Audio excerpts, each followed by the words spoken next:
Senator Marsha Blackburn will take Knoxville Fire Captain D.J. Corcoran to the State of the Union address. Corcoran made national headlines in the weeks after his son's death.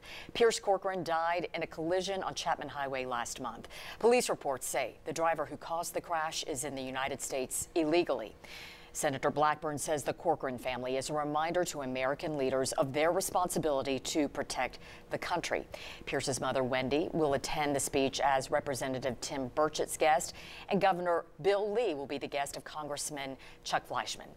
Francisco Eduardo Franco Cambrani is charged with criminally negligent homicide in the crash that killed Pierce.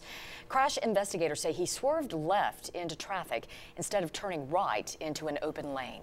You can follow the status of his charges right now at WBIR.com. Knoxville and Knox County leaders have partnered on a